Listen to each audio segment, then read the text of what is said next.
खुलुमबाय बेयो बड'लेण्ड इंखं टेलिभिजन दिनै 12 जानुवारि 2023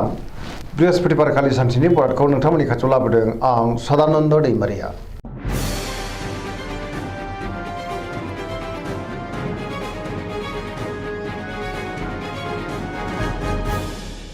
सिगां फरायनो लादों मेष राशि गिबि हांखो अ ल दिनैनि साना जोबोर मोजां जेरावबो जाफुंसारगोन सुथुरखौ दिनै गोरलैयैनो फेजेननोबो हागोन सोरजोंबा बाख्नाय जानो हागौ बहाबा दावबायनो एबा हान्थिनो खाबु मोनगोन आरो मोजाङैनो हान्थिनोबो हागोन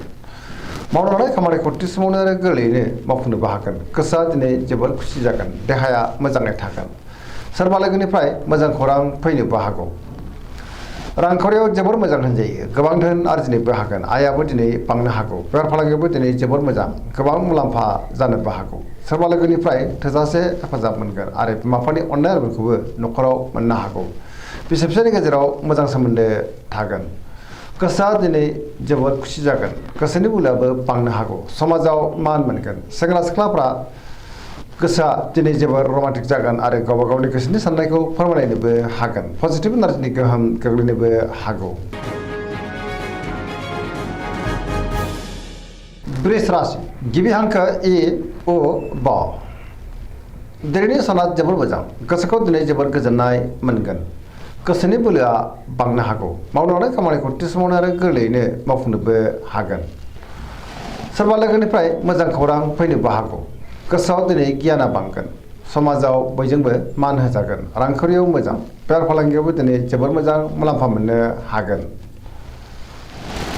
सोरबा लोगोजों बाख्नाय जानानै गोसोखौ दिनै जोबोर गोजोननायबो मोनगोन न'खराव बिसि फिसायनि गेजेराव अननानै फैगोन बिमा बिफानि अननाय आरिफोरखौ दिनै मोननो हागौ देहाया मोजाङैनो थागोन गुबुननिफ्राय थोजासे हेफाजाब मोनगोन जायखि खामानि मावानो मोनफ्रोमबो खामानियावनो दिनै जाफुंसारगोन सोरबा लोगोनिफ्राय हेफाजाब मोननानै गोसोखौ बांसिन गोजोननाय मोनगोन गोसोआव पजिटिभ साननाय फैगोन आरो पजिटिभ एनार्जिनि गोहोमबो गोग्लैनो हागौ। मिथुन राशि गिबि हांखो क स दिनैनि साना बारा मोजां नङा गोसोखौ दिनै जोबोर गुलाय गुजाय मोनगोन नेगेटिभ एनार्जिनि गोहोम गोग्लैनोबो हागौ गियाननि आंखाल जानोबो हागौ पजिटिभ साननो रोंनाय नङा गोसोखौ दिनै जोबोर उसुखुथु मोनगोन गोसोआ जोबोर आला खालाबो जानो हागौ देहाया मोजाङै थायोब्लाबो जानाय लोंनायाव सांग्रां जानांगोन रांखावरियाव बारा मोजां नङा नाङा फाङा खरसाया बांनो हागौ बेफार फालांगियावबो खहा जानांनो हागौ न'खराव बिसि फिसायनि गेजेराव अननानै फैगोन समाजाव मान मोनगोन गुबुननि थाखाय नाङा फाङा जेंनायाव गोग्लैनांनोबो हागौ सांग्रां जानाया गाहाम सोरजोंबा रायखोमा जानोबो हागौ गुबुनजों मोजां सोमोन्दो लाखिनो गोब्राब जागोन। कर्कट राशि गिबि हांखो ड ह दिनैनि साना जोबोर मोजां गोसोखौ दिनै जोबोर गोजोननाय मोनगोन बहाबा थाङोब्ला दिनै जोबोर मोजां आरो मोजाङैनो हान्थिनोबो हागोन सोरबा लोगोजों बाख्नाय जानो हागौ गोसोनि साननायफ्रा दिनै मोगथाङाव जाफुंनोबो हागौ गोसोआव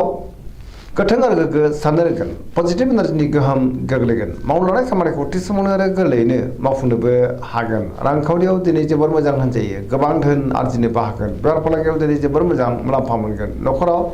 बिसि फिसायनि गेजेराव अननानै फैगोन समाजाव लोगो लेवा बांनो हागौ देहाया मोजाङै थागोन गुबुननिफ्राय थोजासे हेफाजाब मोनगोन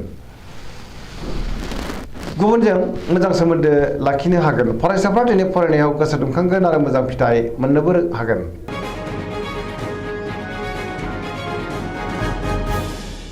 सिंह राशि गिबि हांखो म ट दिनैनि साना जोबोर मोजां गोसोआव दिनै पजिटिभ साननाय फैगोन पजिटिभ एनार्जिनि गोहोम गोग्लैगोन गोथों आरो गोग्गो साननो रोंगोन गियाननि आंखाल जानाय नङा मावनो लानाय खामानिखौ थि समावनो आरो गोरलैयैनो मावफुंनोबो हागोन सोरबा लोगोनिफ्राय मोजां खौरां फैनो हागौ समाजाव दिनै लोगो लेवा बांगोन बहाबा दावबायोब्ला मोजाङैनो हान्थिनो हागोन रांखावरियाव दिनै जोबोर मोजां होनजायो अब्लाबो नाथाय खरसायाबो बांनो हागौ बेफार फालांगियावबो दिनै जोबोर मोजां मुलाम्फा मोनगोन गोसोनि साननायखौ दिनै गुबुननो फोरमायनोबो हागोन न'खराव बिसि फिसायनि गेजेराव अननानै फैगोन गुबुननि गोसोखौ गोरलैयैनो बोनोबो हागोन देहाया मोजाङै थागोन बयजोंबो अनजागोन आरो अनसायजागोन गुबुननि थाखाय गोबां मोजां खामानि मावनानै होनोबो हागोन गोसोआ दिनै जोबोर रमान्टिक जागोन आरो गावबा गावनि गोसोनि साननायखौ फोरमायनोबो हागोन। कन्या राशि गिबि हांखो प ट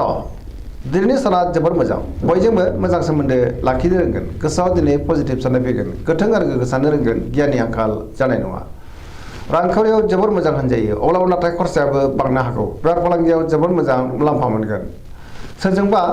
बाख्नाय जानो हागौ गोबां मुंदांखा सुबुंजों दिनै लोगो मोनज्लायनो हागौ न'खराव बिसि फिसायनि गेजेराव अननानै फैगोन बिदा फंबायजों मोजां सोमोन्दो थागोन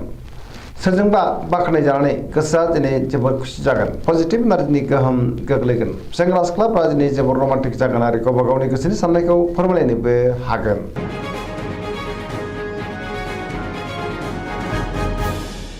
तुला राशि गिबि हांखो र ट दिनैनि साना जोबोर मोजां गोबां रोखोमनि सिगांनि जेंनाफोरखौ दिनै सुस्रांनोबो हागोन गियाननि आंखाल जानाय नङा गोथों आरो गोग्गो साननो रोंगोन गोसोनि साननायफ्रा मोगथाङाव जाफुंनोबो हागौ मावनो लानाय खामानिखौ थि समावनो आरो गोरलैयैनो मावफुंनो हागोन देहाया दिनै मोजाङै थागोन रांखावरियाव जोबोर मोजां बेफार फालांगियावबो जोबोर मोजां मुलाम्फा मोनगोन न'खराव बिसि फिसायनि गेजेराव अनलायनाय फैगोन समाजाव मान मोनगोन बेफार फालांगियाव दिनै मोजां गुबुनजों मोजां सोमोन्दो लाखिनो हागोन सोरबा लोगोनिफ्राय थोजासे हेफाजाब मोननो हागौ गोदान खामानियाव आखाइ होजेननो हागोन आरो सेंग्रा सिख्लाफ्रा जोबोर रमान्टिक जागोन आरो गावबा गावनि गोसोनि साननायखौ फोरमायलायनोबो हागोन पजिटिभ एनार्जिनि गोहोम गोग्लैगोन आरो पजिटिभ साननोबो रोंगोन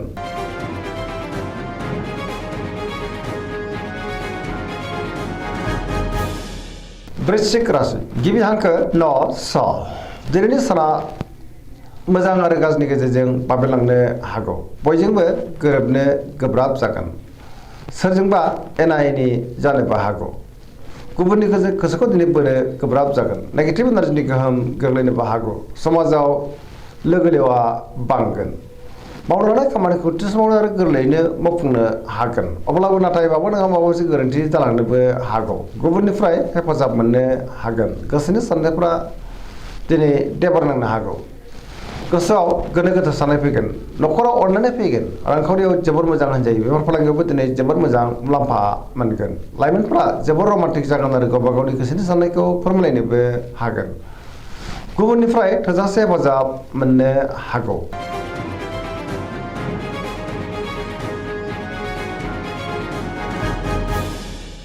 धनु राशि गिबि हांखो ध फ भ दिनैनि साना जोबोर मोजां गोसोआव दिनै गोथों आरो गोग्गो साननाय फैगोन गियाननि आंखाल जानाय नङा मावनो लानाय खामानिखौ थि समावनो आरो गोरलैयैनो मावफुंनोबो हागोन सोरबा मुंदांखा सुबुंजों लोगो मोनज्लायनो हागौ गोसोनि साननायफ्रा दिनै मोगथाङाव जाफुंनोबो हागौ रांखावरियाव मोजां होनजायो गोबां धोन आरजिनोबो हागोन बेफार फालांगियाव दिनै जोबोर मोजां मुलाम्फा मोनगोन समाजाव बयजोंबो अनसायजागोन बहाबा दावबायनो एबा हान्थिनो खाबु मोननो हागौ आरो मोजाङैनो हान्थिनोबो हागोन न'खराव बिसि फिसायनि गेजेराव अननानै फैगोन लाइमोनफोरनि गोसोआ दिनै जोबोर रमान्टिक जागोन आरो गावबा गावनि गोसोनि साननायखौ फोरमायलायनोबो हागोन पजिटिभ एनार्जिनि गोहोम गोग्लैनोबो हागौ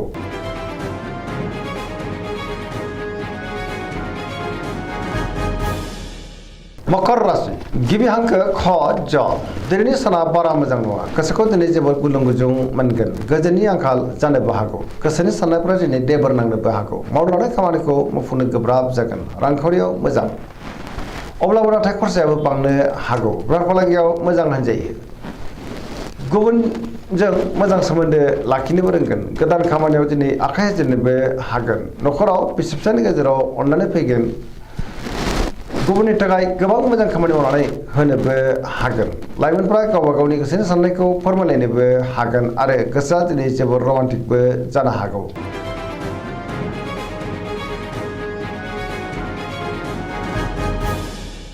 कुम्भ राशि गिबि हांखो ग स दिनैनि साना जोबोर मोजां सोरजोंबा बाख्नाय जानानै गोसोखौ दिनै जोबोर गोजोननाय मोनगोन थार लोगोनि आंखाल जानाय नङा गोबां लोगोफोरजों मोजां सोमोन्दो लाखिनोबो रोंगोन मावनो लानाय खामानिखौ थि समावनो आरो गोरलैयैनो मावफुंनोबो हागोन बहानिफ्रायबा मोजां खौरां फैनोबो हागौ समाजाव मान मोनगोन गोबां मुंदांखा सुबुंजों दिनै लोगो मोनज्लायनोबो हागौ रांखावरियाव मोजां बेफार फालांगियावबो दिनै जोबोर मोजां मुलाम्फा मोनगोन देहाया मोजाङै थागोन न'खराव अननानै फैगोन गुबुननिफ्राय थोजासे हेफाजाब मोननो हागौ बिमा बिफानि अननाय आरोफोरखौ मोननो हागोन पजिटिभ एनार्जिनि गोहोम गोग्लैगोन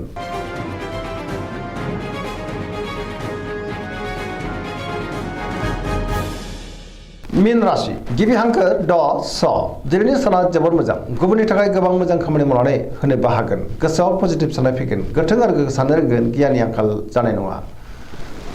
गोसोनि बोलोआ दिनै बांनो हागौ गुबुननि थाखाय गोबां मोजां खामानि मावनानै होनोबो हागोन गोसोआव